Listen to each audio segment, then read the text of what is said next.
Hello बच्चों, कैसे हैं आप लोग। तो आज आपका क्लास 11th का जो फुल सिलेबस टेस्ट हुआ है बेटे, मेजर टेस्ट फर्स्ट, इसका डिस्कशन हम लोग करने वाले हैं। तो ये आपका फर्स्ट फुल सिलेबस टेस्ट है, जो कि एक तरीके से फुल तो नहीं बोलेंगे ना, क्लास 11th का ही सिलेबस है बस।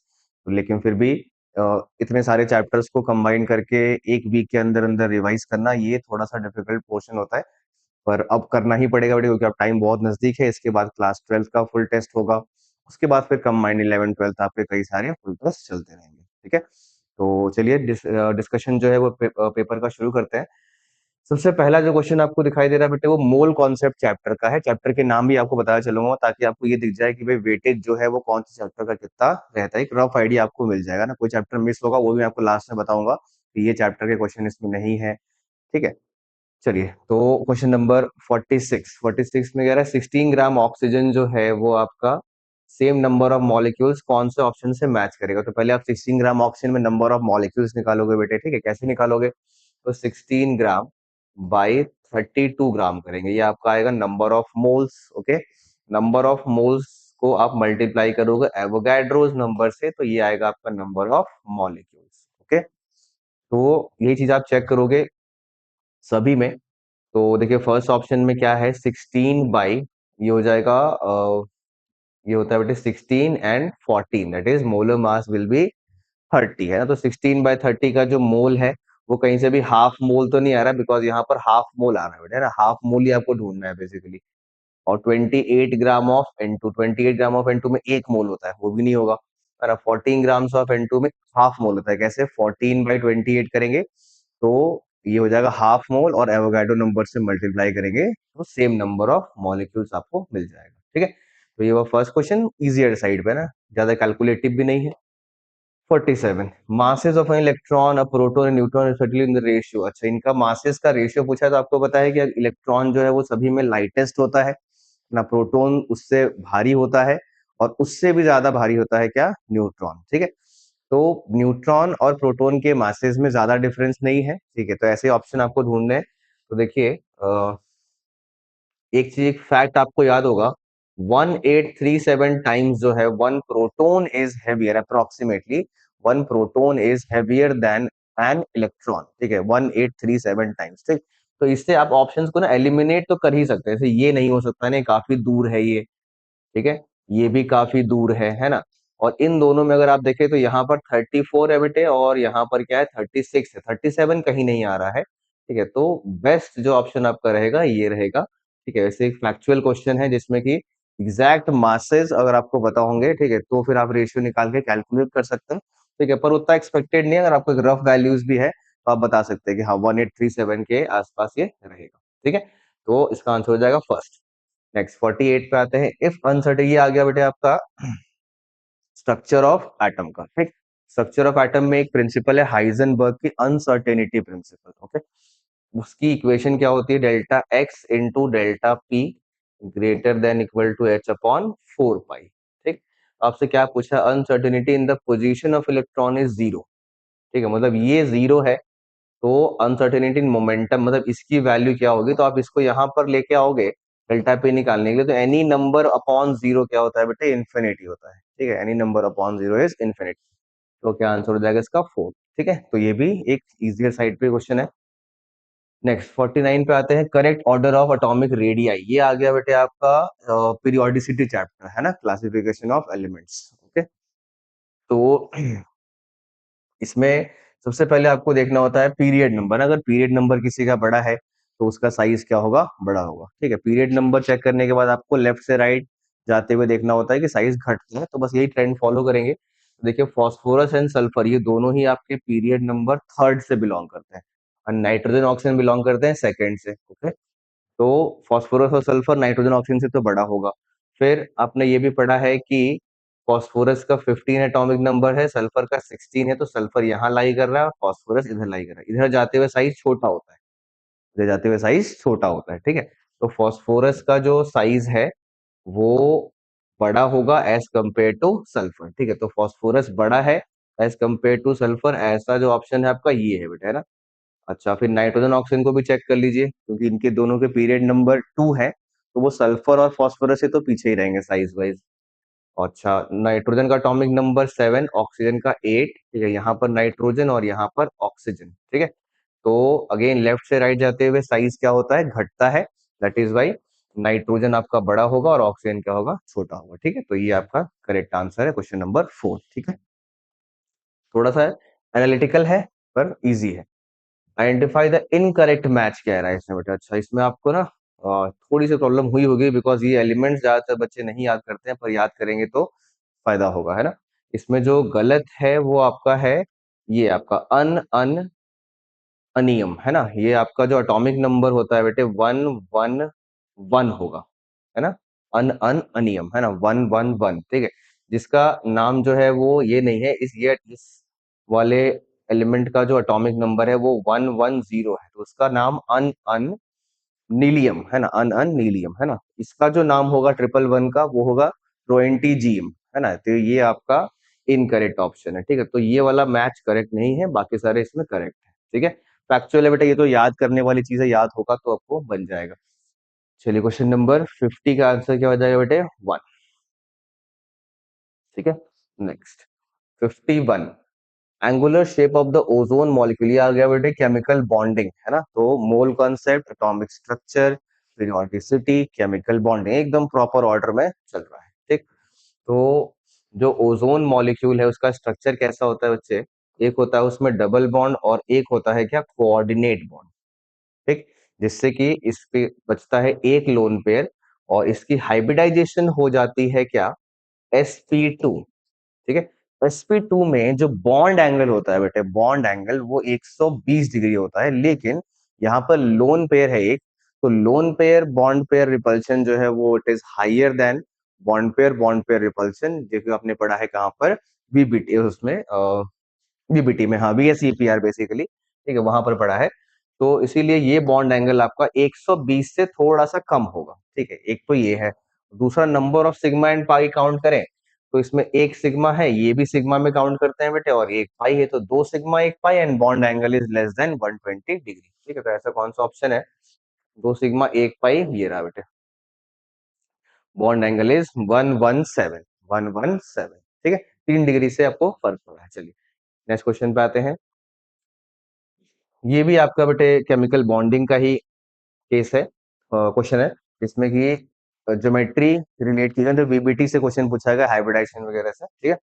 तो SnCl2 का जो शेप है वो एंगुलर ही होता है, बिल्कुल करेक्ट है ये, क्योंकि SnCl2 एक sp2 हाइब्रिडाइज्ड कंपाउंड है जिसमें ये होता है ना।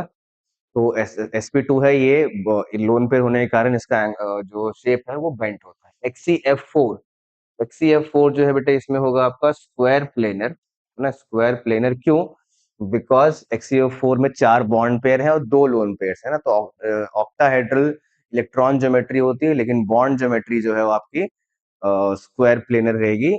एक लोन पेयर ऊपर रहता है एक्सियल पोजीशन पे, और एक लोन पेयर नीचे रहता है एक्सियल पोजीशन पे।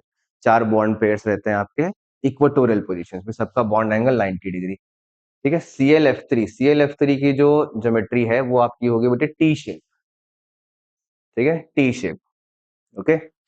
इसकी जो हाइब्रिडाइजेशन है वो DsP3 होती है। और कैसा शेप होता है इस बात को समझिए, यहाँ पर है Cl, है ना। एक लोन पेयर यहाँ रहता है बेटे, एक लोन पेयर यहाँ रहता है, एक F रहता है यहाँ पर, और एक F ऊपर और एक F नीचे की तरफ रहता है, ठीक है। तो अगर आप F और पीछे वाला F उसको देखें तो देखिए टी शेप बनता है ना, ठीक है। अगर मैं ऐसा बना दूं यहाँ पे F, है ना, F, ठीक है। तो ये देखिए टी शेप बन रहा है ये, हाँ, अब सिर्फ बॉन्ड पेयर्स की बात करें तो इसीलिए इसको हम लोग टी शेप बोलते हैं। IF5, है ना, IF5 जो है वो कैसा होगा बेटा, ये हो जाएगा आपका स्क्वायर पिरामिडल, है ना, स्क्वायर पिरामिडल, है ना। क्योंकि नहीं नहीं, सॉरी सॉरी, स्क्वायर पिरामिडल नहीं, ये होगा आपका सी सॉ में 4 बॉन्ड, हाँ ठीक है, स्क्वायर पिरामिडल आपका सही है बेटे ये। इसमें क्या होता है, IF5 में पहले इसके हाइब्रिडाइजेशन देखते हैं। तो ये हो जाएगा एक बॉन्ड पेयर, सॉरी एक लोन पेयर है और एक ये है ना। तो ये हो गया आपका, हाँ ठीक है। इसमें क्या होता है, आई यहाँ पर रहता है बेटे, और 1 2 3 4 और एक एफ आपका ऐसे रहेगा, मतलब या तो ऊपर रख लीजिए और या तो नीचे रख लीजिए, ठीक है। ये आपका एक लोन पेयर आपका एक्सियल पोजीशन पे ऐसे रहता है, ठीक है। तो अगर दो एफ होते ऊपर नीचे तो हम उसको बोलते हैं क्या, स्क्वायर बाई पिरामिड, है ना। अगर सिंगल एफ है तो उसको बोल रहे हैं स्क्वायर पिरामिड, ठीक है। तो ऐसा कौन सा ऑप्शन बन रहा है देखते हैं बेटा। ए का बन रहा है 1, ए का 1, बी का बन रहा है 5, ठीक है, देन सी का बन रहा है क्या, 4, एंड देन डी का बन रहा है 3, ठीक है। तो ये रहा बेटा आपका correct option, option number 3, option number 3, ठीक है। तो ये है आपका केमिकल बॉन्डिंग। नेक्स्ट क्वेश्चन पे आते हैं बेटे 53, अगेन केमिकल बॉन्डिंग, लेकिन इस बार बीबीटी से नहीं एमओटी से क्वेश्चन पूछा गया है। कह रहा है N2 plus is more stable then N2 minus, ठीक है। और इसके पीछे रीजन क्या बता रहे हैं, N2 plus has less electron anti bonding electrons, ठीक है, बिल्कुल करेक्ट है ना। देखिए क्या होता है, N2 का जो लास्ट इलेक्ट्रॉन होता है जिसको हम लोग बोलते हैं लूमो, है ना, लोएस्ट, सॉरी होमो, है ना, हाईएस्ट ऑक्यूपाइड मॉलिक्यूलर ऑर्बिटल, ये आपका होमो होता है, ठीक है। ये होता है आपका सिग्मा 2p z, नाइट्रोजन के लिए N2 की बात कर रहा हूँ, ठीक। जब आप, मतलब ये वाला है ना, ऐसे होता है ना कन्फिग्रेशन, है ना, पाई 2px, पाई 2py और सिग्मा 2pz, है ना, इसमें दो है, दो है, दो है ना। और इसके बाद जो इसका नेक्स्ट जो खाली होता है वो होता है पाई स्टार 2px और पाई स्टार 2py, ठीक है। ये खाली रहता है आपका ना, ये आपका लूमो है। लूमो का मतलब हो गया लोएस्ट अनऑक्यूपाइड मॉलिक्यूलर ऑर्बिटल, ठीक, ये हो गया। अच्छा, अगर आप N2 में से एक इलेक्ट्रॉन निकालें तो यहां से निकलेगा इलेक्ट्रॉन, और N2 माइनस में इलेक्ट्रॉन डालेंगे तो यहाँ पर आएगा, ठीक है। तो इसका मतलब देखिए, जो N2 माइनस का इलेक्ट्रॉन जा रहा है वो एंटी बॉन्डिंग में जा रहा है, तो एंटी बॉन्डिंग में इलेक्ट्रॉन जाने से स्टेबिलिटी घटती है, ठीक है। तो इसीलिए ये बिल्कुल करेक्ट स्टेटमेंट है और रीजन भी बिल्कुल करेक्ट है, ठीक है। तो इसीलिए क्या आंसर हो जाएगा बेटे, 1, तो एंटी बॉन्डिंग में गया इसलिए स्टेबिलिटी घट गई। चलिए नेक्स्ट क्वेश्चन पे आते हैं, क्वेश्चन नंबर 54। अब आगे हम लोग थर्मोडायनेमिक्स, है ना, थर्मोडायनेमिक्स में आपसे कह रहा है ये रिएक्शन हो रही है लिक्विड से आप गैस में जा रहे हो, ठीक है। प्रेशर आपका है बेटे यहाँ पर 1 atm and temperature is 100 degree. तो आपको बताना है डेल्टा एस, डेल्टा एस, इसमें निकाय और परिवेश लिखा है, जहां तक मुझे लग रहा है इस निकाय का मतलब सिस्टम होना चाहिए, ठीक है, और परिवेश मतलब सराउंडिंग, परिवेश मतलब आसपास सराउंडिंग ही वर्ड होगा, ठीक है। तो सिस्टम के लिए क्या होगा जरा इसकी बात करते हैं, तो देखिए लिक्विड से जब आप गैस जा रहे हो, ठीक है, तो इसका मतलब कि जो रैंडमनेस है वो बढ़ रही है ना, वो हीट एब्जॉर्ब करके ही हो सकता है, रैंडमनेस बढ़ रही है तो सिस्टम का तो एंट्रोपी इंक्रीज करेगा, बढ़ेगा, ओके। और वो हीट आई कहाँ से बेटे, वो सराउंडिंग से आई है ना, तो सराउंडिंग से अगर आप हीट निकाल लोगे तो DQ निगेटिव हो गया, ठीक है, DQ निगेटिव हुआ सराउंडिंग का, ओके। और डेल्टा एस जो होता है वो क्या होता है, DQ/T, तो अगर DQ निगेटिव हो गया तो डेल्टा एस भी नेगेटिव हो गया, ठीक है। तो ये हो गया आपका delta S positive for the system and delta S negative for the surrounding, ठीक है। This is question number 54 from thermodynamics. Next, again thermodynamics बेटे, इनमें से कौन सा स्टेटमेंट फॉल्स है ना, ये बहुत ध्यान से पढ़ना होता है भाई, है ना, कि फॉल्स जो है वो कौन सा है, ठीक है। तो देखिए क्या होता है, पहला कह रहा है no work is done during free expansion of an ideal gas, ये बिल्कुल करेक्ट है। आइडियल गैस जो है वो जब फ्रीली एक्सपैंड करता है, फ्रीली एक्सपैंड करने का मतलब होता है प्रेशर एक्सटर्नल का जीरो होना, है ना, अगर बाहर का प्रेशर जीरो है, ठीक, तो वर्क की जो वैल्यू है वो क्या हो जाती है, जीरो, क्योंकि वर्क का फॉर्मूला होता है -P एक्सटर्नल dV, है ना, जिसको मैं फाइनाइट टर्म्स में V2 माइनस V1 लिख रहा हूं, तो ये अगर जीरो हो गया तो वर्क की वैल्यू भी क्या हो गई बेटे, जीरो हो गई। A reaction is spontaneous at only high temperature when both are positive, ठीक है, ये भी करेक्ट है, हाँ, क्यों, बिकॉज डेल्टा जी होता है बेटे delta H minus T delta है, समझेंगे ध्यान से, ये पॉजिटिव है, ये भी पॉजिटिव है, ठीक है, ये भी पॉजिटिव है ना, ठीक है। ठीक है बेटे, यहाँ देखिए, तो अगर दोनों ही पॉजिटिव हो रहे हैं तो इसको नेगेटिव होना पड़ेगा ताकि प्रोसेस कैसा हो जाए, स्पॉन्टेनियस, ठीक है। इसको क्या होना पड़ेगा, नेगेटिव, ताकि प्रोसेस क्या हो, स्पॉन्टेनियस। अब इसको नेगेटिव होने के लिए जो टेम्परेचर है ना वो बहुत हाई होना चाहिए, ताकि ये वाला जो मैग्नीट्यूड है वो इसको डोमिनेट करे और ये नेगेटिव और ये पॉजिटिव मिलकर के नेट रिजल्ट क्या दे दे, नेगेटिव, ठीक है।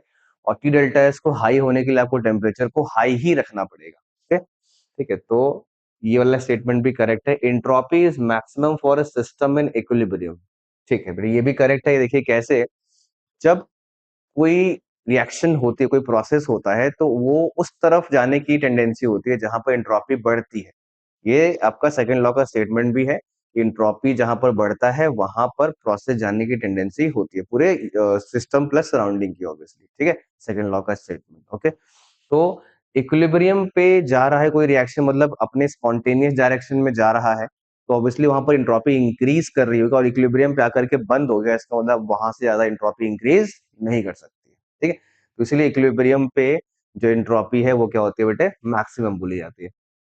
Standard enthalpy of fusion for melting of ice is negative. नहीं, ये गलत है। देखिए, जब आप सॉलिड को लिक्विड में कन्वर्ट करते हैं तो वो हीट को रिक्वायर करता है, हीट चाहिए उसको, है ना, तो वो एंडोथर्मिक प्रोसेस है। और एंडोथर्मिक में साइन कन्वेंशन के अकॉर्डिंग डेल्टा क्यू की वैल्यू क्या होनी चाहिए बेटे, पॉजिटिव होनी चाहिए। ठीक है, तो इसलिए this is the wrong statement and correct answer. Why? Because question पूछा है फॉल्स क्या है। ठीक है, नेक्स्ट 55 के बाद आते हैं बेटे हम लोग 56 पे। अगेन ये जो क्वेश्चन है ये आपका this is from mole concept, है ना, ये मोल कॉन्सेप्ट का ही क्वेश्चन है। देखिए क्या है, हाइड्रो गैसियस हाइड्रोकार्बन है, बर्न किया गया ऑक्सीजन के प्रेजेंस में, CO2 और वाटर वेपर्स। तो पहले आपको रिएक्शन लिखना पड़ेगा, क्योंकि आपको ये नहीं पता कि ये अल्केन है, अल्कीन है या फिर अल्काइन है, आप इसमें एक्स और वाई मानेंगे। ठीक है, फिर O2 के साथ रिएक्शन कराएंगे, इससे बनेगा XCO2, और क्या बनेगा बेटे, Y/2H2O, Y/2H2O बनेगा। ठीक है, इसको हम लोग बैलेंस करेंगे बेटे, और यहाँ पर लगाएंगे क्या, X+Y/4। ये एक स्टैंडर्ड इक्वेशन है जो कि आपको याद ही होनी चाहिए ऑलमोस्ट, क्योंकि ये कई बार यूज होती है। ठीक, अब क्योंकि ये गैसियस है, ये गैस है, ये गैस है और ये गैस है, तो दैट इज वाई ये जो स्टिशियोमेट्री है ना, ये आपकी वॉल्यूम को भी रिप्रेजेंट करती है। मतलब like you say that 1 mole of this hydrocarbon will react to form x moles of CO2, you can also say that 1 ml of this hydrocarbon will react to form x ml of CO2। Okay, तो वही चीज को हम लोग यहाँ पर use करेंगे। तो देखिए 1 ml से बनता है x ml, 1 ml से बनता है अगर x ml, लीटर में भी बोल सकते हैं आप कि 1 लीटर से बनता है x लीटर। ठीक, तो 500 ml से बनता है CO2 कितना, 2.5 लीटर, 2.5। ठीक, तो उसको मैं कह सकता हूं कि 0.5 से बनना चाहिए 0.5 इंटू एक्स। ठीक है, यूनिटरी मेथड से। ओके, और ये जो चीज है ये आपका बन रहा है कितना, 2.5। तो एक्स की वैल्यू क्या आ गई बेटे, 5 आ गया ना, तो एक्स तो क्लियर हो गया आपका कि एक्स इज 5। वैसे ही करके आप y का निकालोगे बेटे, है ना, y के लिए क्या करेंगे, now 1 litre will form y/2 litre of H2O only when it is in gaseous state। Liquid state पे बात अप्लाई नहीं होती है, गलती मत करिएगा, बहुत भारी मिस्टेक है। ठीक है, गैसियस स्टेट पे अप्लाई होती है बस। ठीक है, तो अगेन वही चीज करते हैं, 0.5 लीटर से बनना चाहिए कितना। ठीक है, तो आप बोलेंगे क्या, y/2 इंटू 0.5 बनना चाहिए था। ठीक है, y/2 इंटू 0.5, क्योंकि एक से बनता है y/2, तो 0.5 से कितना बनेगा, 0.5 इंटू y/2। और ये जो चीज है आपका, ये कितना है बेटे, ये है आपका 3 लीटर, है ना। तो यहाँ पर 3 है, तो आप इसको सॉल्व करेंगे y के लिए, तो ये 1/2 4 और 12 हो जाएगा, है ना। तो C5H12 ये आपका आंसर है। ठीक है, तो this is from mole concept. तो ये भी कोई बहुत टफ तो नहीं था, पर इतना तो क्वेश्चन आपको एक्सपेक्ट होना ही चाहिए, इतना तो आते ही हुए थे, है ना। ठीक है, चलिए नेक्स्ट क्वेश्चन पे आते हैं 57। ये जो क्वेश्चन आया है this is from ionic equilibrium buffer solution, है ना। आयनिक इक्विलिब्रियम का पहला क्वेश्चन बफर सॉल्यूशन, है ना। अभी तो हमने केमिकल इक्विलिब्रियम का क्वेश्चन नहीं देखा, आयनिक आ गया पर केमिकल अभी नहीं आया है। ठीक है, चलिए देखते हैं। डिसोसिएशन कांस्टेंट आपका के है बेटे, ये ठीक है। बफर सॉल्यूशन के लिए जो पीएच का फॉर्मूला होता है, जो कि हम लोग हेंडरसन इक्वेशन से निकालते हैं ना, हेंडरसन इक्वेशन। ठीक है, तो pH is equals to pKa plus log of salt over acid, ये आपका फॉर्मूला होता है, जिसमें पीएच की वैल्यू 4 है पीके कैसे निकालेंगे बेटा, इसका माइनस लॉग लेते हैं, माइनस लॉग ऑफ 10⁻⁻5, ठीक है, वो हो जाएगा 5, ठीक है। 4 में से 5 माइनस करेंगे, ये हो जाएगा -1, ठीक है। तो log of salt by acid जो है वो -1 हो रहा है ना, ये कब पॉसिबल है बेटे, है ना, जब सॉल्ट बाई एसिड जो है वो आपका 10⁻⁻1, यहाँ पर बेस 10 होता है लॉग में, ठीक है। तो वो जो नंबर है ये हम लोग पावर में लिखते हैं ना, तो 10 की पावर क्या हो जाएगा, -1, ओके। 10⁻⁻1 क्या हो रहा है, 0.1। तो ऐसा कोई ऑप्शन है 0.1, ये रहा बेटे, देखिए 10⁻⁻1। तो ये रेशियो आपका ध्यान देना है। क्वेश्चन में क्या वेरिएशन कर सकता है, सॉल्ट बाई एसिड की जगह, है ना, आपको एसिड बाई सॉल्ट पूछ सकता है, जहां पर आंसर आपका 10 हो जाएगा, ठीक है। लेकिन ध्यान से देखना है कि भाई यहाँ पर सॉल्ट बाय एसिड है, तो डायरेक्ट उन्होंने वही पूछा, तो ये सिंपलर साइड पे हो गया, कंफ्यूज करने के लिए उल्टा भी कर सकते हैं, ठीक है। चलिए नेक्स्ट 58 पे आते हैं।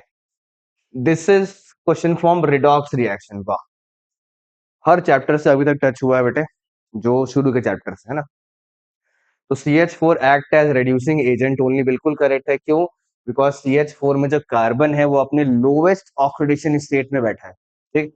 तो जो लोएस्ट में बैठा है वो सिर्फ ऊपर ही जा सकता है, ठीक है। ऊपर जाने का मतलब क्या, उसका ऑक्सीडेशन ही हो सकता है बस, दैट इज वाई एजेंट कौन सा हो सकता है, सिर्फ और सिर्फ reducing agent. I hope reason भी इन्होंने यही दिया है, oxidation state of carbon is this lowest, so it can be oxidise only, ठीक है, बिल्कुल करेक्ट है बेटे, दोनों ही स्टेटमेंट रीजन दोनों ही करेक्ट है, करेक्ट एक्सप्लेनेशन भी है। नेक्स्ट 14 क्वेश्चन पे आगे हम लोग बेटा, ये ब्लॉक केमिस्ट्री की क्वेश्चन आ गई है, और लेकिन रिडॉक्स से भी आप बोल सकते हैं, है ना, रिडॉक्स में भी पढ़ा तो होगा ये, है ना। PbO2 इज ऑक्सीडाइजिंग, है ना, ठीक है, बिल्कुल सही है, क्योंकि लेड का दो ऑक्सीडेशन स्टेट होता है, +2 एंड +4, इसमें +2 ज्यादा स्टेबल है, +4 क्यों नहीं है, because of the inert pair effect, है ना, इनर्ट पेयर इफेक्ट, इसलिए Pb+4 से तुरंत इसमें कन्वर्ट होना चाहता है, ठीक है। तो इसका मतलब खुद का रिडक्शन हुआ, है ना। एजेंट कैसा होगा, ऑक्सीडाइजिंग एजेंट, ठीक है, तो दोनों ही करेक्ट है बेटे, और रीजन भी करेक्ट है, एक्सप्लेनेशन भी करेक्ट है उसका, है ना।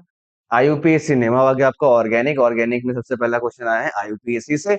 तो IUPAC में जो है नोमेनक्लेचर के क्वेश्चन में क्या करता है, प्रायोरिटी देखते हैं, इसमें प्रायोरिटी सबसे ज्यादा किसकी होती है बेटे, CN की होती है। तो ये हो गया आपका प्रिंसिपल फंक्शनल ग्रुप, है ना, और उसके बाद बाकी को आप सब्स्टिट्यूएंट की तरह ट्रीट करेंगे, यहाँ से हो जाएगा 1, ये हो जाएगा 2, और ये हो जाएगा 3, ठीक है। तो 3 पे हाइड्रोक्सी है, 2 पे ब्रोमो है, पहले ब्रोमो लिखते हैं, तो 2 ब्रोमो 3 हाइड्रोक्सी, और बेंजो नाइट्राइल, है ना, बेंजो नाइट्राइल, बेंजीन का डेरिवेटिव बेंजो नाइट्राइल, ठीक है।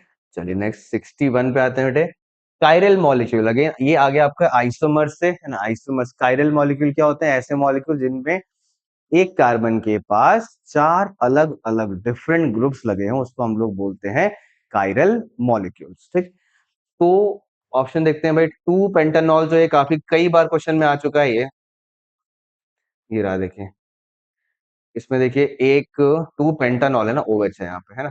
तो एक मिथाइल ग्रुप हो गया, एक आपका प्रोपाइल ग्रुप हो गया, एक OH हो गया, और एक हो गया आपका H, ठीक है। तो इस कार्बन के ऊपर 4 अलग अलग ग्रुप लगे हैं, ठीक है, तो ये आपका आंसर होगा, ठीक है, 2 पेंटानॉल। बाकी आप चेक करेंगे कहीं पर भी कायरलिटी, आइसोप्रोपाइल में एक ही कार्बन पे 2 CH3 लगा होता है, ठीक है, तो वो तो पॉसिबल ही नहीं है, ठीक है, जहां पर भी आइसो होगा, नियो होगा, सब में पॉसिबल नहीं है, क्योंकि सब सेम ही ग्रुप लगे होते हैं, ठीक है बेटा। 62 पे आते हैं,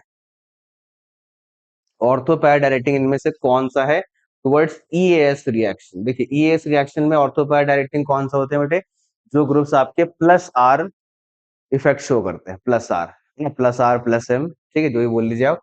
तो देखिए OH के पास +R इफेक्ट होता है, इसमें -R है, ये नहीं होगा बेटे, है ना, ये भी नहीं होगा, कार्बोक्सिलिक में माइनस होता है, इसमें +R होता है, इसमें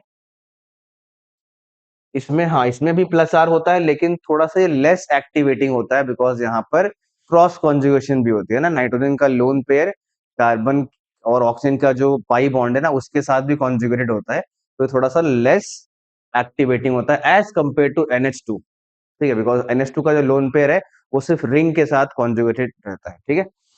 CHO विड्रॉइंग है, ये नहीं होगा, तो आंसर क्या हो जाएगा बेटे, 1 4 एंड 5, 1 4 एंड 5, ठीक है, 62।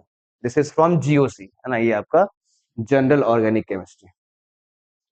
अब आगे बेटा हम लोग हाइड्रोकार्बन चैप्टर से क्वेश्चन आया ये, जिसमें कि HBr कहाँ पर जुड़ेगा जाकर के, एडिशन रिएक्शन है ये, है ना। तो HBr वहां जाकर जुड़ता है जहां पर कार्बोकटायन जो है वो आपका सबसे स्टेबल फॉर्म बनाता है, ठीक है। तो अगर मैं इस बॉन्ड को ब्रेक करूं तो ऑब्वियसली यहाँ पर जो कार्बोकटायन बनेगा वो सबसे ज्यादा स्टेबल होगा।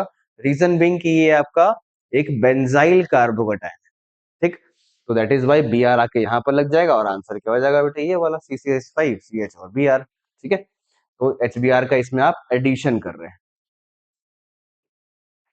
64 नंबर ऑफ सिग्निफिकेंट फिगर्स, अच्छा सिग्निफिकेंट फिगर, अचानक से फिर से मोल आ गया बेटा, है ना। सिग्निफिकेंट फिगर्स में आपने रूल्स कई सारे पढ़े होंगे, है ना, कि डेसिमल के पहले वाले जीरो को हम लोग नहीं सिग्निफिकेंट फिगर से मानते हैं, है ना, बीच में जीरो उसको मानते हैं, और लास्ट में जो ट्रेलिंग जीरो होते हैं उसको भी हम लोग अज्यूम करते हैं सिग्निफिकेंट फिगर, ठीक है। तो बीच वाला भी काउंट होगा और ये दोनों भी काउंट होगा, उन नंबर्स तो काउंट हो ही रहे हैं, तो टोटल कितना हो गया बेटे, 5। तो there are 5 significant figures in this number. Next 65 पे आते हैं बेटे, principal quantum number, again atomic structure से क्वेश्चन है बेटे, फिजिकल केमिस्ट्री। देखिए फिजिकल केमिस्ट्री जो है वो क्लास 11th के लिए बहुत इंपॉर्टेंट होती है, बिकॉज ऑर्गेनिक काफी कम होती है उसके अंदर, और फिजिकल केमिस्ट्री का मतलब है न्यूमेरिकल्स मोस्टली, ठीक है। तो न्यूमेरिकल्स से भागेंगे तो 11th की केमिस्ट्री गायब हो जाएगी, ये ऐसा बिल्कुल नहीं करना है, ठीक।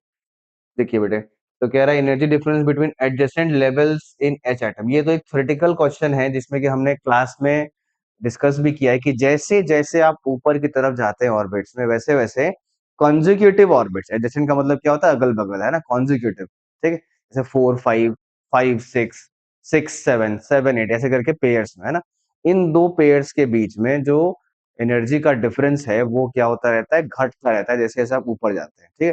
तो स्ट्रेट फॉरवर्ड आंसर है, as we go away from the nucleus the energy differences between the adjacent orbit decreases, ठीक है। Energy of the orbit increases, ठीक है, ये भी ध्यान रखिएगा, एनर्जी इंक्रीज करता है पर energy difference between consecutive orbits decreases, ठीक। 66 ऑर्बिटल, इसमें हाँ ये भी अगेन आपका एटॉमिक स्ट्रक्चर का क्वेश्चन है बेटे, इसमें कई सारे बच्चे गलती करते हैं। देखिए इसमें क्या पूछा है, N+L रूल कहाँ वायलेट हो रहा है। N+L रूल जो है वो आपका ऑफबॉ प्रिंसिपल है, ठीक है, जो कि कहता है कि लोअर एनर्जी वाला जो सबशेल है पहले वो भरा जाएगा और उसके बाद ही आप हाई एनर्जी वाले सबशेल को भर सकते हो, ठीक। तो बच्चे इसमें मिस्टेक क्या करते हैं, इसको गलत देख रहे हैं ना, ये गलत जो है वो ऑफबॉ प्रिंसिपल के हिसाब से नहीं है, ये गलत है पॉली के हिसाब से ना। पॉली कहते थे कि भाई एक ही डब्बे में एक ही ऑर्बिटल में आप दो सेम स्पिन वाले इलेक्ट्रॉन नहीं डाल सकते, ठीक है। तो पॉली के हिसाब से गलत है ये, है ना। ये भी आपका पॉली के हिसाब से गलत है, ठीक है। ये गलत है किसके हिसाब से, देखिए हुंड्स के हिसाब से, क्योंकि 2s को खाली रखा आपने। खाली रखने का मतलब क्या है, एक ही इलेक्ट्रॉन डाला जबकि उसमें ऑक्यूपेंसी 2 की थी, ठीक है। तो उसको हाफ फिल करके आप आगे चले गए, 2p में चले गए, ये अलाउड नहीं है ऑफ प्रिंसिपल के अकॉर्डिंग, ठीक। और ये तो अलाउड है, ये तो करेक्ट है ना। तो इसीलिए कौन सा अलाउड नहीं है बेटे, सेकंड वाला अलाउड नहीं। तो ऑफ प्रिंसिपल के अकॉर्डिंग सेकंड वाला वायलेट हुआ है, N+L रूल जिसको आप बोलते हैं।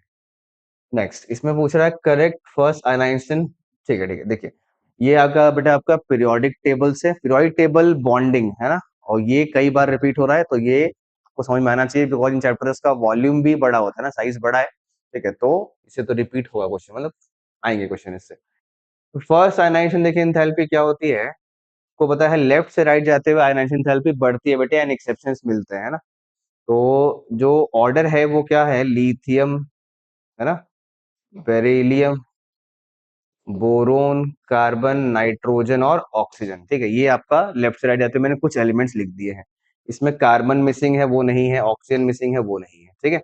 तो नाइट्रोजन और बोरोन इसमें कोई एक्सेप्शन नहीं होता, नाइट्रोजन का जो है वो बोरोन से ज्यादा होता है, क्योंकि क्योंकि जो नाइट्रोजन है उसका हाफ फिल्ड कन्फिग्रेशन है ना, 2p3 होता है, ठीक है। तो उसकी स्टेबिलिटी होती है, इसीलिए नाइट्रोजन बोरोन से ज्यादा होता है, ठीक है।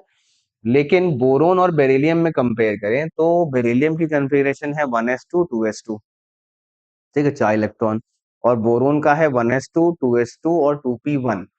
तो बोरोन और बेरिलियम में होना चाहिए था बोरोन का रेगुलर ट्रेंड के अकॉर्डिंग, पर होता किसका है बेटे, बेरिलियम का, ठीक है। तो यहाँ पर आएगा बेरिलियम, क्योंकि 2s2 एक फुल फिल्ड कन्फिग्रेशन है, वो थोड़ा सा ज्यादा टफ होगा एज कंपेयर टू 2p1 से निकालना फ्रॉम बोरोन, ठीक। तो पहले आ गया बोरोन, और लास्ट में क्या आ गया बेटे आपका लिथियम। ठीक है, तो ये आपका करेक्ट ऑर्डर है।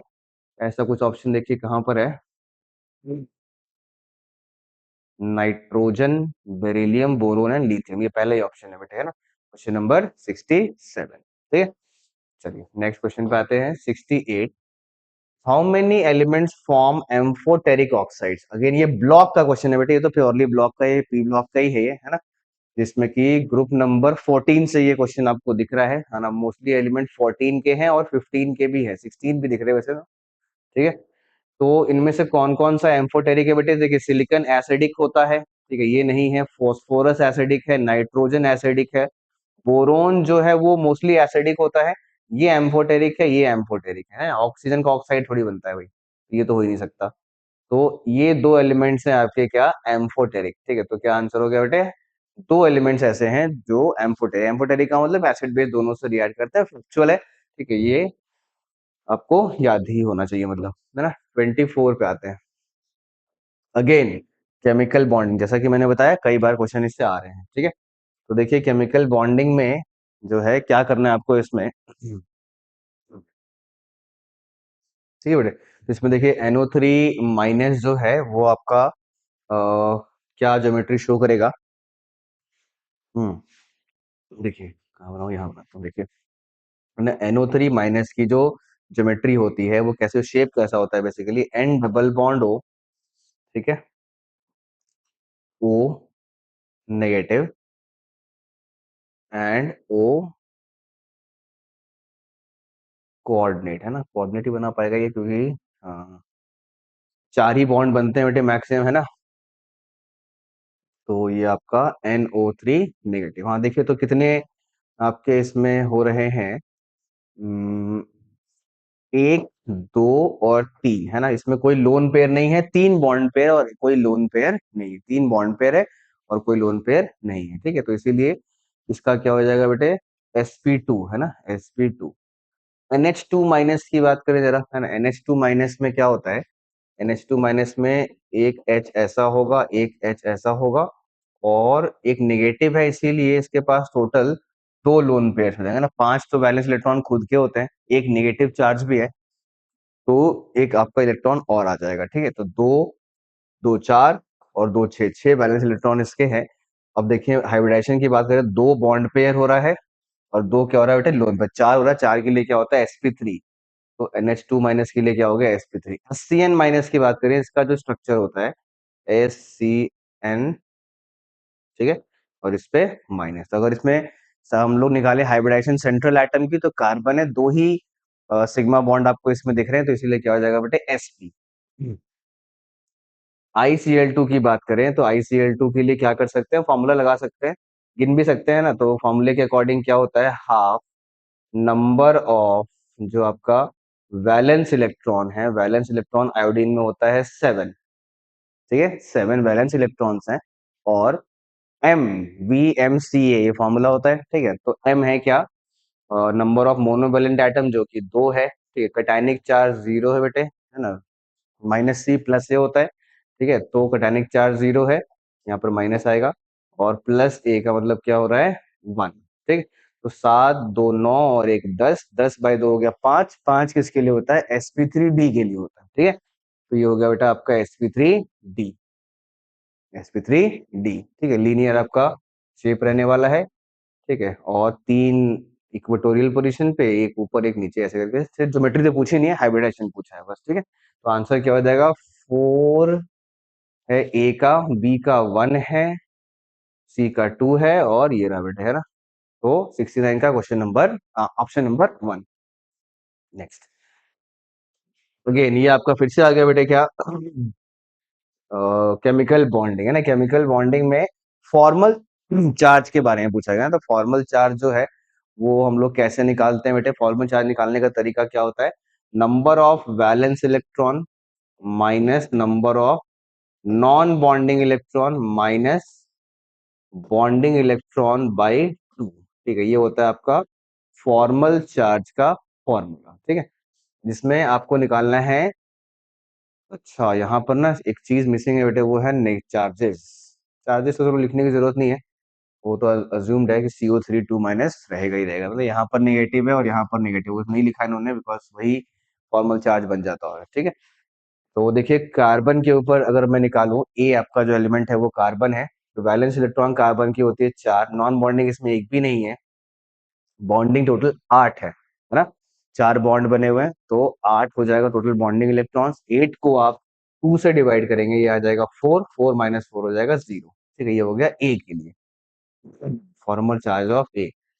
अगर मैं बात करूं बी की, ठीक है, तो देखिए बी जो है वो ऑक्सीजन है यहाँ पे, तो इसकी जो वैलेंस इलेक्ट्रॉन होती है वो होती है 6, ठीक है, देन माइनस नॉन बॉन्डिंग 0 है, ठीक है, और नॉन बॉन्डिंग है, नॉन बॉन्डिंग है, ठीक है, नॉन बॉन्डिंग है बेटे, क्यों, बिकॉज यहाँ पर एक, दो, ठीक है, ये आपका दो लोन पेयर्स हैं, टोटल टोटल कितने इलेक्ट्रॉन्स हो गए, 4 इलेक्ट्रॉन्स इसके हो गए, ठीक है, और माइनस दो, दो चार है ना, 4 आपके बॉन्डिंग पेयर्स है और 22 2 किया आपने, ठीक है, बॉन्डिंग पेयर्स आपके 4 हैं, ठीक है, और बॉन्डिंग इलेक्ट्रॉन मतलब 4 है, ठीक है, तो 4/2 करेंगे, ठीक है, तो हो जाएगा 2, 4 - 2 मतलब -6 क्या हो जाएगा बेटा, ये 0 हो जाएगा, ठीक है, ये वो आपका बी का, ठीक है, तो A0 B0 ये ऑप्शन है। सी का भी निकाल ही लेते हैं, है ना, ठीक है, सी के लिए क्या करेंगे, वैलेंस इलेक्ट्रॉन 6 है, माइनस इसमें जो नॉन बॉन्डिंग पेयर है वो 3 है, ठीक है, क्योंकि एक नेगेटिव चार्ज भी है इस पे, है ना, क्योंकि एक इलेक्ट्रॉन इस पे एक्स्ट्रा रहेगा तभी इसका ऑक्टेट पूरा हो पाएगा बेटे, तो 6 पेयर ऑफ इलेक्ट्रॉन्स है, इसलिए नंबर ऑफ इलेक्ट्रॉन्स हो गए 3 पेयर ऑफ इलेक्ट्रॉन्स है, सॉरी, तो पेयर जो इलेक्ट्रॉन्स है वो टोटल हो गए आपके 6। अच्छा, और बॉन्डिंग कितना है, 2 ही है ना, तो 2/2 किया आपने, तो 6 - 7 इक्वल टू क्या बेटे, -1, तो ये आपका करेक्ट आंसर है क्वेश्चन नंबर 70 का, ओके। चलिए, बॉन्डिंग से कई सारे क्वेश्चन रिपीट हो रहे हैं, आप कई बार बोल रहा हूं मैं, तो ध्यान रखिएगा, बॉन्डिंग और पीरियोडिसिटी बहुत इंपॉर्टेंट चैप्टर्स है। इनमें से कह रहा है कि कौन सा इंट्रोपी जो है प्रोसेस का इंक्रीज हो रहा है, तो देखिए, तो इंट्रोपी इंक्रीजेस वाला ऑप्शन आपको ढूंढना है बेटे, थर्मोडायनेमिक्स से क्वेश्चन है ये, cooling of N2 from 20 to -50, देखिए किसी भी चीज का आप टेम्परेचर कम करोगे उसकी काइनेटिक एनर्जी कम होगी, उसका मूवमेंट हो जाएगा कम, मूवमेंट कम होगा तो एंट्रोपी कम हो जाएगी, रैंडमनेस कम हो जाती है, ठीक है, तो ये तो नहीं हो सकता, ये कट गया, ठीक है। फिर गैसियस फेज में देखिए क्या होता है, रिएक्शन के लिए क्या करते हैं, अगर आप रिएक्टेंट से प्रोडक्ट की तरफ आ रहे हैं और गैसियस मोल्स बढ़ रहे हैं, तो एंट्रोपी क्या होती है, बढ़ती है, ठीक, तो ये आपका करेक्ट है, ये इनकरेक्ट है, क्योंकि गैसियस मोल घट रहा है, 4 उधर है लेफ्ट साइड में और 2 इधर है, ये भी आपका इनकरेक्ट है, पहले गैस था अब सॉलिड हो गया, ये भी नहीं हो सकता, ये करेक्ट है बेटे, 1 और 2 गैस, ये भी करेक्ट है, सॉलिड से लिक्विड जा रहे हैं तो एंट्रोपी क्या होती है, बढ़ती है ना, रैंडमनेस बढ़ता है। Rusting of iron is also correct, rusting of iron में क्या होता है कि जब आप प्योर आयरन होता है तो वो एकदम मेटालिक बॉन्ड के थ्रू बहुत स्ट्रांगली जुड़ा होता है, जैसे ही रस्ट होता है तो देखते सरफेस से हटने लगता है, मतलब उसका मूवमेंट क्या हो गई है, बढ़ गई है, रैंडमनेस बढ़ गई है, ठीक। क्रिस्टलाइजेशन ऑफ शुगर फ्रॉम, नहीं, क्रिस्टलाइजेशन एक एंट्रोपी घटाने वाला प्रोसेस, क्रिस्टलाइजेशन में क्या होता है, पार्टिकल जुड़ते हैं आपस में, है ना, अगर आप डिसोल्यूशन करेंगे, डिसॉल्व करेंगे तो एंट्रोपी बढ़ती है, क्रिस्टलाइजेशन से एंट्रोपी घटती है। बॉइलिंग ऑफ एन एग, हाँ, ये भी आपका एंट्रोपी बढ़ाने वाला प्रोसेस है, क्यों, क्योंकि जब आप बॉईल करते हैं एग को तो उसके स्ट्रैंड्स, जो उसके प्रोटीन स्ट्रैंड्स होते हैं वो ब्रेक करते हैं, और ब्रेक करने से उन मॉलिक्यूल्स के बीच में जो मूवमेंट है वो क्या हो जाती है, बढ़ जाती है, ठीक है, तो ये भी क्लास में करवा रखा है मैंने। और N2 गैस और N2 गैस 10 एटीएम और 1 एटीएम, तो आप प्रेशर को बढ़ा रहे हैं तो उसके पास मूवमेंट के लिए जो स्पेस है वो कम बचता है, और स्पेस अगर कम बचेगा तो एंट्रोपी घट जाती है, ठीक है, तो ये नहीं हो सकता है, ठीक है, इंक्रीजेस कह रहे थे ये लोग ना, इंक्रीजेस नहीं हो सकता ये, ठीक है, तो कितना हो रहा है, 1 2 3 4 और 5, तो ये 5 आंसर इसका करेक्ट, 71। नेक्स्ट 72, ये आ गया आपका फाइनली केमिकल इक्विलिब्रियम, मुझे लग रहा था कि मिस हो जाएगा क्वेश्चन, पर दिया है इन्होंने केमिकल इक्विलिब्रियम। इसमें केपी और केसी, देखिए केपी और केसी का जो रिलेशन होता है बेटे वो क्या होता है, KP is equals to KC R T की power delta NG, delta NG क्या होता है, प्रोडक्ट के गैसियस मोल्स माइनस रिएक्टेंट के गैसियस मोल्स, ठीक है, तो ये 0 हो गया, ये 0 हो गया, तो केपी इज इक्वल टू क्या बन गया बेटे, केसी, ठीक। जीरो नहीं हो सकता केपीकेसी, केपीकेसी की वैल्यू जीरो कभी नहीं होती है, बहुत छोटी या फिर बहुत बड़ी कुछ भी हो सकती है, लेकिन जीरो नहीं होती एग्जैक्ट। नेक्स्ट 28 पे आते हैं बेटे। ये आ गया बेटे आपका आयनिक इक्विलिब्रियम। देखिए पीएच पूछा गया है, 0.1 molar weak monobasic acid का पीएच दिए रखा है, तो के पूछा गया है। ठीक है, तो आइए देखते हैं बेटे के जो होता है ना, वो क्या होता है, K is C alpha square by 1 - अल्फा, जिसको हम अप्रोक्सीमेटली सी अल्फा स्क्वायर लिख सकते हैं अगर आपका अल्फा, अगर आपका अल्फा 1 से काफी छोटा होता है। ठीक है, तो अभी हमें नहीं पता है, पहले चेक करेंगे और उसके बाद सी अल्फा स्क्वायर पे लगाएंगे। ठीक है, तो देखिए जो कंसंट्रेशन ऑफ H प्लस होती है बेटे वो सी अल्फा भी होता है, और क्योंकि पीएच जो है वो 3 है, तो पीएच आपने पुट किया 10⁻³ H प्लस, सी रख दिया आपने कितना 0.1, जिससे कि आपको अल्फा मिल गया कितना 10⁻⁻²। ठीक है, तो आप देख पा रहे हैं कि अल्फा जो है वो 1% है ना, तो 1% जो है वो काफी कम होता है, इसीलिए आप इसको इग्नोर करके ये अप्लाई कर सकते हैं। ठीक, तो सी रख दिया आपने 0.1, अल्फा रख दिया आपने 10⁻⁻² का स्क्वायर, तो -4 और -1 हो गया -5, 10⁻⁻5। ठीक है, ये आपका क्वेश्चन नंबर 73। ठीक, बहुत टफ नहीं है पर हाँ थोड़ा कंसेप्चुअल तो है। 74 ये आ गया बेटा का रिडॉक्स रिएक्शन से क्वेश्चन। इसमें क्या बोल रहा है, इतने मोल ऑफ K2Cr2O7 रिएक्ट किए हैं इतने मोल्स ऑफ दिस से द वैल्यू ऑफ n, है ना, ये भी आपके अगर आप नोटिस करें तो मॉड्यूल का ही क्वेश्चन है ना, तो मॉड्यूल अगर आपने बनाया होगा तो बन जाएगा। ये देखिए इसमें इसका और इसका जो नंबर ऑफ इक्विवेलेंट्स है वो इक्वल करना होता है, बिकॉज कंप्लीट रिएक्शन है। नंबर ऑफ इक्विवेलेंट्स इक्वल करने के लिए आप क्या करते हैं, मोल्स इनटू n फैक्टर। ठीक, तो K2Cr2O7 का जो मोल्स है वो है 10⁻³ इंटू 6, और n फैक्टर इसका होता है 6 इन एसिडिक मीडियम। ठीक, और XO3 माइनस में जो मोल्स आपके हैं वो है 9 इंटू 10⁻³ और n फैक्टर के लिए आप क्या करेंगे, चेंज इन ऑक्सीडेशन स्टेट। ठीक, तो यहाँ पर आपका जो xn प्लस है उसको आपने इसमें कन्वर्ट किया है। ठीक है, तो n प्लस से मतलब n से आप कहाँ जा रहे हैं, देखिए XO3 माइनस में अगर आप निकालेंगे x-6 इक्वल टू -1, x का ऑक्सीडेशन स्टेट, तो वो आएगा +5, है ना। अब यहाँ पर मिस्टेक क्या करेंगे बच्चे कि n-5 करें या फिर 5 - n करें, चेंज इन ऑक्सीडेशन नंबर निकालने के लिए। ठीक है, वो वैसे ही निकलता है n फैक्टर।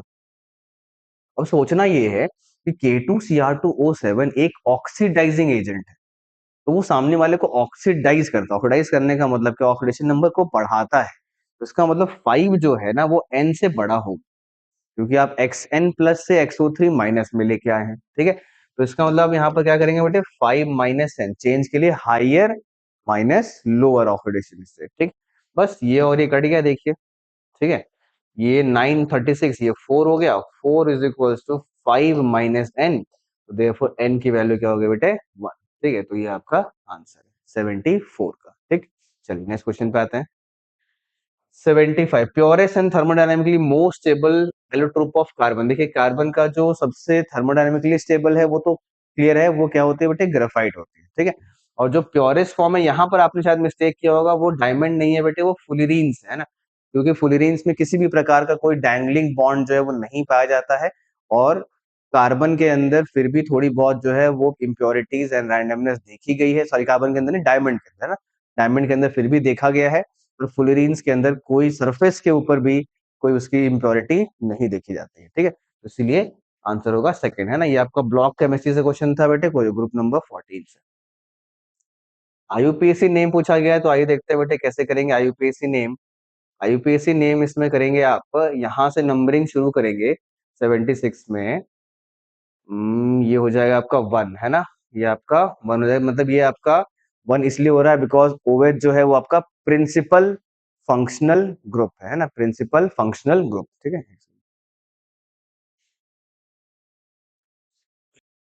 ठीक है बेटे, तो इसमें प्रिंसिपल फंक्शनल ग्रुप है ये। अब इसमें नंबरिंग जो है वो कैसे करेंगे, देखिए आप करेंगे यहाँ पर 1 के बाद यहाँ पर 2 देंगे बेटे, इसको 3 और इसको 4, है ना। 2 क्यों दे रहे हैं हम, बिकॉज ये आपका डबल बॉन्ड है ना, डबल बॉन्ड को हम लोग प्रायोरिटी दे रहे हैं। ठीक, तो ये हो रहा है 1 पे ऑल है, अच्छा 4 पे इथाइल है, और साइक्लोब्यूट 2 इन ऑल, ये आपका आंसर हो गया 76। ठीक है, 76। नेक्स्ट क्वेश्चन पे आते हैं बेटे, 77। इनमें से ये अगेन आपका जीओसी से क्वेश्चन आया है। इनमें से कौन सा पॉइंट क्या है, ट्रू है ना, which statement is are true. ठीक, more stable canonical structure more contributing, हाँ ठीक है, बिल्कुल करेक्ट है बेटे। जितना ज्यादा स्टेबल होता है वो, उतना ज्यादा वो कंट्रीब्यूटिंग होता है रेजोनेंस हाइब्रिड में। Energy of actual structure is always higher, नहीं ऑलवेज लोअर। ठीक है, ये गड़बड़ स्टेटमेंट है। Energy difference between least energy canonical structure and the actual structure, हाँ ठीक है, जो सबसे ज्यादा स्टेबल फॉर्म होता है ना कैनोनिकल स्ट्रक्चर का, उसकी और रेजोनेंस हाइब्रिड की, है ना, इन दोनों के बीच का जो एनर्जी गैप है, इसी को बोलते हैं रेजोनेंस एनर्जी। ठीक, more the number of important canonical structure more the, हाँ ठीक है, बिल्कुल करेक्ट है बेटे। जितने ज्यादा रेजोनेटिंग स्ट्रक्चर्स होते हैं हाई कंट्रीब्यूशन वाले, उतनी ज्यादा उसकी रेजोनेटिंग स्ट्रक्चर, उतनी ज्यादा रेजोनेंस एनर्जी होती है। ठीक है, तो आंसर हो रहा है A, C and D, option number 4, question number 77। Next question पे आते हैं बेटे, 78। The atoms of an element का वेट इतना है, एटॉमिक मास क्या होगा। देखिए एटॉमिक मास निकालने के लिए आपको एक मोल का मास निकालना होता है, तो पहले आप देखिए कि इतने एटम में कितने मोल है, उतने मोल का इतना मास है, एक मोल का क्या होगा, यूनिटरी मेथड से करेंगे। ठीक है, तो इसके लिए आप पहले मोल निकालेंगे, एवोगैड्रो नंबर से डिवाइड करेंगे। ठीक है, तो 3.011 10 to the power 22 divided by 6.022 10 to the power 23, ये कट गया 2 से पूरा पूरा, और ये हो गया। ठीक है, तो ये हो रहा है बेटे 10⁻⁻1/2, मतलब 1/20 मोल का जो मास है वो है 1.15। एक मोल का मास कितना हो जाएगा, ठीक है, 1.15 बाई 1/20 करेंगे, 20 हो जाएगा ऊपर। ठीक है, तो 20 इंटू 1.15 करेंगे, तो मुझे जहां तक लग रहा है ये आंसर 23 के आसपास आएगा, 20 से थोड़ा सा ऊपर ही आएगा। ठीक है, तो आंसर क्या हो जाएगा बेटे 23 AM। नेक्स्ट मोल कॉन्सेप्ट था ये भी, अगेन आ गया आपका क्या, फिर से एक बार घूम फिर करके हम लोग आ गए हैं केमिकल बॉन्डिंग पे। देखिए इनमें से इनकरेक्ट कौन सा है, enthalpy needed to break the two OH bond in water molecule is not same. ठीक है, ये तो करेक्ट है बेटे, है ना, इनकरेक्ट पूछा है इन्होंने, क्योंकि वाटर में दो OH बॉन्ड होते हैं, पहले वाले में कम एनर्जी और दूसरे वाले में ज्यादा एनर्जी, ऐसा होता है ना, हम लोग एवरेज निकाल करके बोल देते हैं कि दोनों सेम होगा, पर ऐसा होता नहीं है। ठीक, N2CO NO plus have same, देखिए सभी में नंबर ऑफ इलेक्ट्रॉन्स काउंट करिए, 14 इलेक्ट्रॉन 14 इलेक्ट्रॉन 14 इलेक्ट्रॉन। ठीक है, सभी में नंबर इलेक्ट्रॉन सेम है, सभी का बॉन्ड ऑर्डर क्या होगा बेटे 3 होगा, तो ये भी करेक्ट ऑप्शन है।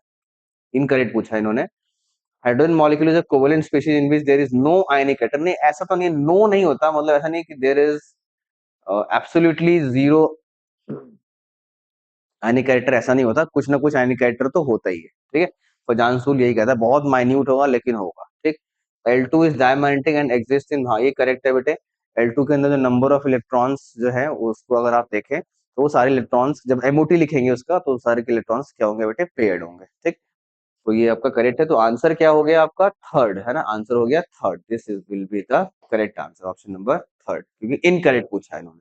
ठीक, नेक्स्ट क्वेश्चन नंबर 18, ये आ गया थर्मोडायनेमिक्स न्यूमेरिकल बेस, है ना, इसमें टाइम थोड़ा आपको लगता है बेटे। देखिए क्या करना होता है, थोड़ा सा इसमें आपको एक ट्रिक सिखाता हूँ, जिससे कि टाइम आपको थोड़ा कम लगेगा। तो देखिए क्या करना है, पूछा गया है इस रिएक्शन के बारे में, 2N2 5O2 और N2O5। ठीक है, तो देखिए 2N2 कहाँ पर है बेटे, देखिए यहाँ पर मतलब आपको 2 से मल्टीप्लाई करना पड़ेगा, और कोई ऑप्शन नहीं है, क्योंकि यहाँ पर 2N2 है। ठीक है, तो इसका मतलब क्या हो गया, ये हो गया 2 से मल्टीप्लाई, ये होगा 2 से मल्टीप्लाई। पूरी रिएक्शन लिखने से अच्छा है कि आप उसी क्वेश्चन पेपर पे उस वहीं पर क्या क्या ऑपरेशन करना है, 2 से मल्टीप्लाई डिवाइड जो भी करना है वहीं पे लिखें। पूरा रिएक्शन लिखेंगे अलग से रफ में, वही टाइम लगेगा फिर से। ठीक है, तो ये हुआ। अच्छा N2O5 पे भी 2 है, देखिए तो N2O5 पे 2 है, इसका मतलब ये भी 2 से मल्टीप्लाई होगा, लेकिन ये रिवर्स के साथ होगा, बिकॉज ये आपका लेफ्ट साइड में और चाहिए राइट साइड में, तो इसका साइन चेंज करेंगे, प्लस करके इंटू 2 करेंगे। ठीक है, अच्छा अब देखिए क्या करना है, जैसे आपने इसको 2 से मल्टीप्लाई किया और H2O को मतलब इधर किया, तो ये रिवर्स हुआ बेटे, तो 2H2 इस साइड आ गया, मतलब नहीं H2O पे ध्यान दीजिएगा, 2H2 आपका इस साइड आ गया। है ना, राइट साइड आ गया, और यहाँ पर H2O सिंगल है, ठीक है, और उसी साइड है जहां पर आपका सेकंड वाले रिएक्शन में है, तो आप पहले वाले को भी उल्टा करेंगे और 2 से भी मल्टीप्लाई करेंगे ताकि H2O कैंसिल भी हो, ठीक। तो इसका मतलब क्या, इसको उल्टा किया तो ये प्लस हो गया और इंटू 2 हो गया, बस ये ऑपरेशन कर दीजिए और आपको आंसर मिल जाएगा, ठीक है। यहाँ तक मुझे याद आ रहा है, शायद इसका कितना आना चाहिए, 700 और 300, 600 और 150 ऊपर ही जाएगा ये, ठीक है। तो मतलब ये 26.8 के आसपास आना चाहिए आंसर, ठीक है, ऑप्शन नंबर 4। ओके, नेक्स्ट 81 पे आते हैं बेटे। Enthalpy changes for the two reactions are equations, they this. इस अच्छा सेम क्वेश्चन है बेटे, इसमें आपको 3 से मल्टीप्लाई करना पड़ेगा यहाँ पर, ठीक है, और Cr2O3 जो है वो इस साइड है, उसको उल्टा लिखना पड़ेगा, तो बस ये 3 से मल्टीप्लाई करिए और इसको प्लस कर दीजिए, ठीक है। तो उसको प्लस करेंगे तो 1130 हो जाएगा, ठीक है, और ये हो जाएगा आपका -330, तो ये 800 समथिंग के आसपास आना चाहिए, -330। हाँ मतलब 800 के आसपास ये आंसर आएगा पॉजिटिव में, है ना, 81। नेक्स्ट 82 पे आते हैं बेटे, थर्मोडायनेमिक्स से था, ये भी क्लियर है। अब आ गया फिर से क्वेश्चन क्या, जीओसी, है ना, जीओसी से आया। मोस्ट स्टेबल कार्बोकेटायन पूछ रहा है बेटे, देखिए ये 2 डिग्री है, 1 डिग्री है, ये आपका 3 डिग्री है, लेकिन ये सारे नियम कानून को तोड़ते हुए जीत जाएगा, बिकॉज इसका लोन पेयर इसकी तरफ बेंड करता है, और एक स्पेशल केस होता है जिसको हम लोग बोलते हैं क्या, back bonding stability, back bonding stability, इसमें कि अगर कार्बोकेटायन के एडजेसेंट एटम पे कोई hetero atom lone pair contain करता हो तो उसकी तरफ बेंड करता है और उसको काफी ज्यादा उसका ऑक्टेट पूरा कर देता है, ठीक है, इलेक्ट्रॉन डेफिशिएंसी को पूरा कर देता है, ठीक है, ये सबसे ज्यादा स्टेबल हो जाता है। नेक्स्ट 83, परसेंटेज ऑफ नाइट्रोजन पूछा गया बेटे, ये मोल कॉन्सेप्ट से क्वेश्चन है। परसेंटेज के लिए आप क्या करते हो, मास ऑफ नाइट्रोजन रखेंगे ऊपर, यूरिया में जो कि 2 है तो ये 28 हो जाएगा, और टोटल मास रखा जाएगा नीचे, जो कि यूरिया के लिए क्या होता है, 60 होता है, ठीक है। तो और इंटू 100 करेंगे, ठीक। तो देखिए ये 30 होता तो 50% होता है ना, तो 30 से थोड़ा सा कम है, तो इसलिए 30 से थोड़ा सा कम कौन सा आंसर होगा भाई, दो ऑप्शन है, ज्यादा कम नहीं है, तो ये 50 के आसपास, मतलब 46.6% के आसपास ये रहेगा, ठीक है। 83 के बाद आते हैं 84 पे, compound high boiling point as compare to its paraform. देखिए पैराफॉर्म की जो बॉइलिंग पॉइंट होती है, ठीक है, वो जनरली लो हो जाती है कब, जब पैराफॉर्म पे ऐसे ग्रुप्स लगे हों जिनका आपस में क्या होता है बेटे, हाइड्रोजन बॉन्डिंग हो जाता है, ठीक है, क्या हो जाता है, हाइड्रोजन बॉन्डिंग हो जाएगा, तो बॉइलिंग पॉइंट कम हो जाता है। पर इन्होंने क्या मांगा है कि पैराफॉर्म का हाइयर बॉइलिंग पॉइंट होना चाहिए, ठीक है, सॉरी, ऑर्थो आइसोमर तो होना है हाई बॉइलिंग, अच्छा ऑर्थो का हाई होना चाहिए, ठीक है, ऑर्थो का हाई होना चाहिए और पैरा का कम। अच्छा रूल क्या है कि ऑर्थो पोजीशंस पे अगर ऐसे ग्रुप लगे हों जो कि हाइड्रोजन बॉन्डिंग करते हो तो ऑर्थो का कम हो जाता है, ठीक है, ऑर्थो का कम हो जाता है, बिकॉज इंट्रामोलिकुलर हाइड्रोजन बॉन्डिंग से वो आपस में ही बॉन्ड बना लेते हैं और दूसरे मॉलिक्यूल के साथ जुड़ नहीं पाते, तो इंटरमोलिकुलर फोर्स कम हो जाता है, ठीक। तो यहाँ पर आपको देखना है कि बॉन्ड नहीं बने तभी जो है ये हाई बॉइलिंग पॉइंट रहेगा, किसका, ऑर्थो का, बॉन्ड नहीं बनना चाहिए, हाइड्रोजन बॉन्डिंग नहीं बनना चाहिए। नाइट्रोफिनॉल में बनेगा, हाइड्रोक्सी बेंजोइक में बनेगा, हाइड्रोक्सी बेंजिल डिहाइड में भी बनेगा, डाइक्लोरोबेंजीन में हाइड्रोजन बॉन्डिंग बनने का कोई सवाल ही नहीं उठता है, ठीक है। देखिए समझ में आ रहा है, इसका जो डाइपोल है वो ऐसे जाएगा बेटे, इसका डाइपोल ऐसे जाएगा, और ये नेट डाइपोल ऐसे कुछ देगा, ठीक है। लेकिन जब इसका पैरा फॉर्म बनाएंगे तो पैरा फॉर्म जो है इसका नेट डाइपोल क्या हो जाएगा बेटे, 0, और नेट डाइपोल 0 होने से क्या होता है, इंटरमोलिकुलर फोर्सेस कम हो जाते हैं ना, क्या हो जाते हैं, कम हो जाते हैं, ठीक है। इसमें थोड़ा इंटरमोलिकुलर फोर्स ज्यादा रहेगा, इसीलिए इसकी बॉइलिंग पॉइंट जो है वो पैरा फॉर्म से क्या होगी, ज्यादा होगी, ठीक है।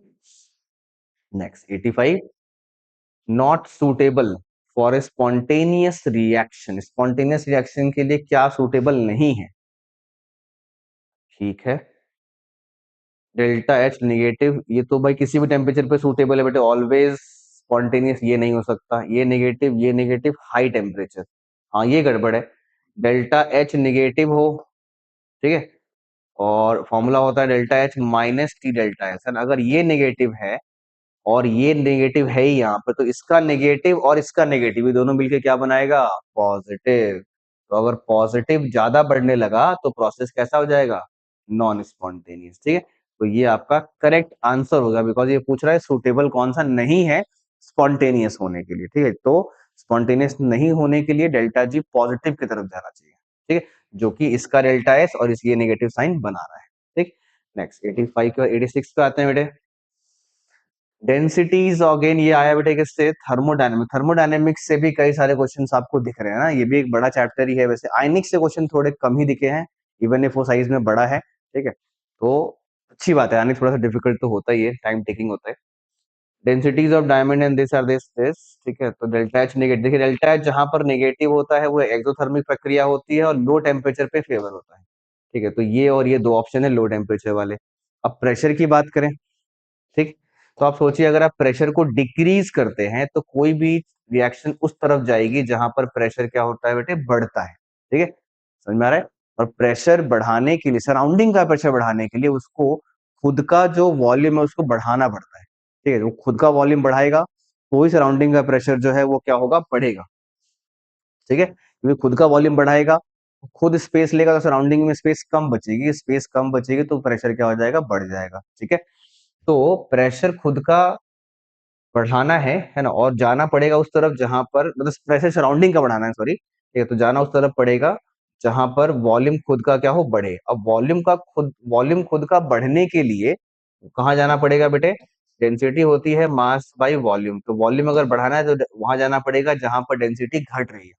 डेंसिटी, तो डेंसिटी घट रही है किस तरफ, देखिए कार्बन और ग्रेफाइट में डेंसिटी घट रही है ग्रेफाइट की तरफ, तो इसका मतलब लो प्रेशर पे ये रिएक्शन कहाँ मूव कर जाएगी, फॉरवर्ड।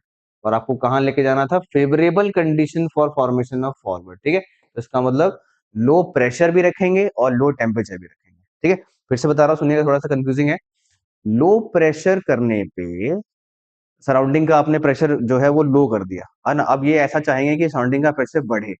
प्रेशर बढ़ाने के लिए खुद को ये एक्सपैंड करेंगे ताकि सराउंडिंग का प्रेशर क्या हो जाए, बढ़ जाए। खुद को एक्सपैंड करने का मतलब क्या होता है, वॉल्यूम बढ़ाना। वॉल्यूम बढ़ाने का मतलब क्या होता है, उस तरफ जाना जहां पर डेंसिटी कम है।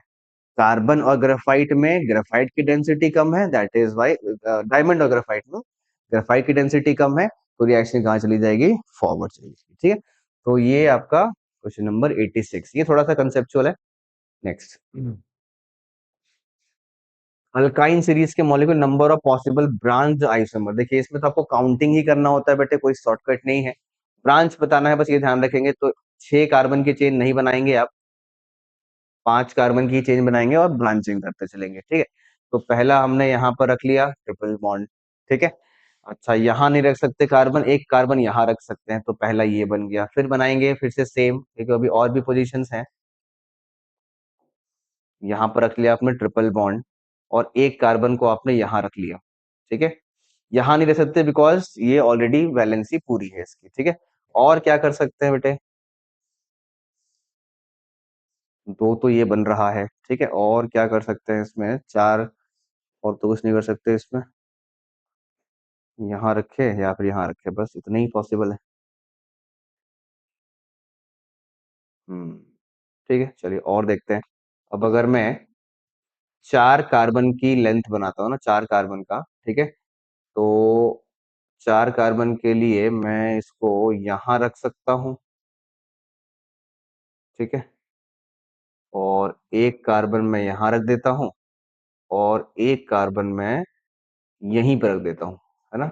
ये 4 कार्बन की तो नहीं होगी, लेकिन ये 5 कार्बन की होगी, और 5 कार्बन की भी होगी जिसमें जिसमें 3, मतलब 4, 1 2 3 4 और 5, हाँ 5 कार्बन की चेन है, लेकिन डबल ट्रिपल बॉन्ड की पोजीशन जो है वो चेंज है। ठीक है, ट्रिपल बॉन्ड की पोजीशन क्या है, चेंज है, तो ये आपका काउंट हो जाएगा। ठीक है, ये काउंट हो जाएगा बिकॉज इसमें ट्रिपल बॉन्ड कहाँ पर है, टर्मिनल पोजीशन पे है। ठीक है, तो इसमें और क्या कर सकते हैं, हम्म, 1 2 3 4, अगर मैं यहीं यहीं पर जो है कार्बन कार्बन डाल देता हूँ ना, यहाँ लगा देता हूँ ट्रिपल बॉन्ड, ट्रिपल बॉन्ड। ठीक है, तो क्या ये किसी से मैच तो नहीं करेगा, हाँ नहीं नहीं नहीं नहीं, 4 कार्बन की चेन कहीं नहीं मैच कर रहा है ना। इसमें 5 कार्बन की चेन है, इसमें भी 5 कार्बन की चेन है, 5 कार्बन की चेन है, और इसमें होगा 4 कार्बन की चेन। ठीक है, तो ये डिफरेंट होगा, तो 1 2 3 और 4 है ना, 4 हो रहे हैं, बस अब और तो नहीं बनेगा। ठीक है बेटे, तो इसके अंदर 4 आपका number of possible branch alkyne है ना, सिंपल अल्काइन नहीं बताना है, ब्रांच अल्काइन बताना है। इसमें ब्रांचिंग है, इसमें भी ब्रांचिंग है, इसमें भी ब्रांचिंग है ना, क्योंकि अगर ब्रांच जाएंगे तो भी एक और लॉन्गेस्ट चेन वाला बनेगा, ठीक है, लेकिन वो ब्रांच नहीं होगा, ठीक है। नेक्स्ट 88 पे आते हैं बेटे, इनमें से कौन सा कार्बन आयन लीस्ट है? देखिए कार्बन आयन की स्टेबिलिटी घटाने के लिए क्या होता है कि अगर आप उसके ऊपर इलेक्ट्रॉन डोनेटिंग ग्रुप लगाते हैं तो वो अनस्टेबल हो जाता है, ठीक है। जो कि ये है ना, CH3 एक इलेक्ट्रॉन डोनेटिंग है, इसलिए आपका लीस्ट स्टेबल हो जाएगा। ये विड्रॉइंग है, ये अच्छा स्टेबल करेगा, ये भी विड्रॉइंग है ना, और इसमें कुछ लगा नहीं है, पर इससे तो ज्यादा स्टेबल ये होगा, ठीक है, तो इसलिए थर्ड वाला क्या हो जाएगा बेटे आपका लीस्ट स्टेबल। ओके, नेक्स्ट 88 के बाद आते हैं 89 पे। ये आपका रिएक्शन आ गया, असाइलेशन रिएक्शन है बेसिकली, है ना, तो इसमें क्या होता है, Cl यहाँ से टूटता है, इस पे माइनस आता है, इस पे प्लस आता है, ये अटैक करता है इस पे, ठीक है, तो पीएच सी डबल बॉन्ड हो, और पीएच पूछा क्या है, number of sigma and pi पूछा है बेटे, अगेन चैप्टर है आपका क्या, हाइड्रोकार्बन से ये, ठीक। तो आप देखो पाई काउंट कर लो पहले, है ना, पाई में क्या होगा, पीएच में 3 पाई होता है, 3 पाई यहाँ होता है, 1 पाई यहाँ पर हो गया, तो टोटल कितना हो गया बेटे, 3 3 6 और एक 7 पाई हो रहा है, ठीक है, 7 पाई वाला एक ही ऑप्शन है, ठीक है, तो आपको सिग्मा को गिनने की जरूरत भी नहीं है, ठीक है, ये भी आपका टाइम बच गया, गिनेंगे आप 25 ही आएगा मतलब, ठीक है। Next, which method is use for the separation of ग्लिस, अच्छा ये आ गया बेटे आपका पीओसी, है ना, पीओसी में प्रैक्टिकल ऑर्गेनिक केमिस्ट्री एक टॉपिक है, जिसमें कि एक टॉपिक अंदर जो उसके अंदर आता है वो होता है purification method of organic compounds, उसके बाद क्वालिटेटिव एंड क्वांटिटेटिव आता है ना, तो प्यूरिफिकेशन मेथड से क्वेश्चन आया है, ग्लिसरॉल और स्पेंट लाइन सोप इंडस्ट्री को सेपरेशन कैसे करते हैं, ठीक है, तो देखिए क्या होता है, ऐसे लिक्विड जिनका बॉइलिंग पॉइंट जो है वो काफी हाई होता है, उनके वेपर्स काफी कम बनते हैं, तो दैट इज वाई हम लोग एक टेक्निक अपनाते हैं जिसको बोलते हैं क्या, डिस्टिलेशन अंडर रिड्यूस्ड प्रेशर, जिसमें हम लोग सराउंडिंग के प्रेशर को ना क्या करते हैं, कम करते हैं, सराउंडिंग के प्रेशर को कम करेंगे तो उसको मेंटेन करने के लिए जो लिक्विड है उसका वेपर जल्दी बनेगा, बॉइलिंग पॉइंट गिरेगा, मतलब एक प्रकार से ऐसा कह सकते हैं, तो अगर वेपर्स बनेगा तो वहां से सेपरेशन जो है वो हम लोग कर सकते हैं, ठीक है, तो डिस्टिलेशन अंडर रिड्यूस्ड प्रेशर, ये इसका आंसर होगा, और आंसर मिलेगा कहाँ से बेटा आपको, एनसीईआरटी में जो वेरियस प्यूरिफिकेशन टेक्निक्स हैं उन सभी टेक्निक्स में आपको एक एक एग्जांपल दे रखा है, एग्जांपल में आपको ये दिख जाएगा, ठीक है। तो ये आपका पेपर डिस्कशन हो गया बेटे कंप्लीट, आई होप काफी सारे क्वेश्चन सही रहे होंगे आपके, और काफी कुछ आपको सीखने को भी इसमें आपको मिला, ठीक। पेपर का डिस्ट्रीब्यूशन जैसा कि मैं आपको पूरे पेपर के दौरान बताता रहा हूँ, केमिकल बॉन्डिंग मुझे काफी दिखा है, पीरियोडिसिटी दिखा है, थर्मोडायनामिक्स भी दिखा है कई बार, रिडॉक्स से क्वेश्चन है, पीओसी से भी क्वेश्चन आ गया, ठीक है, कोई भी मिसिंग नहीं है ना, केमिकल इक्विलिब्रियम से आ ही गया, आयनिक से आ ही गया, ठीक है, एटॉमिक से आ ही गया, ठीक है, तो ऑलमोस्ट सभी चैप्टर से इन्होंने टच कर दिया है, पीओसी से भी टच कर दिया है ना, तो काफी बैलेंस पेपर काफी बना है, और वेटेज वाइज जो है वो काफी फोकस है पीरियोडिसिटी, बॉन्डिंग एंड थर्मोडायनामिक्स के ऊपर, ठीक है। आई होप सभी लोगों का रिजल्ट काफी अच्छा होगा। ओके, नेक्स्ट टेस्ट के डिस्कशन में मिलेंगे। ओके बेटे, थैंक यू।